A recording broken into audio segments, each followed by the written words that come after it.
Buonasera e bentrovati negli studi di TG Rovigo. Torna puntuale anche oggi l'appuntamento con l'informazione del lunedì dal Polesine, informazione che si apre oggi con la cronaca e con la tragedia di Taglio di Po.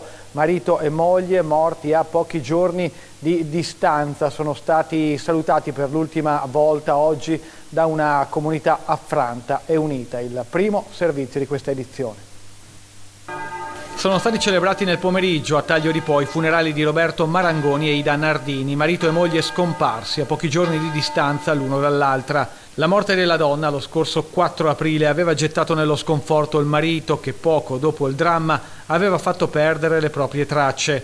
Da subito le ricerche dell'uomo si erano fatte frenetiche per paura che il 51enne potesse compiere un gesto estremo preso dalla disperazione per quanto accaduto poco prima. In poche ore le forze dell'ordine erano riuscite allora a risalire all'auto dell'uomo, seguendone alcuni passaggi sul territorio fino ad arrivare nel fiume Po, in territorio comunale di Taglio di Po, all'interno del quale l'auto era stata individuata.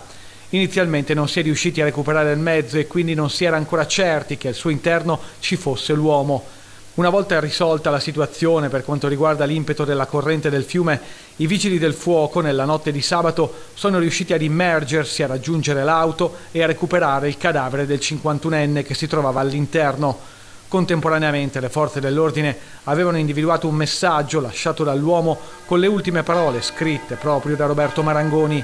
Una tragedia che ha gettato nello sconforto un'intera comunità strettasi attorno alle due famiglie nell'estremo saluto uniti a Taglio di Po.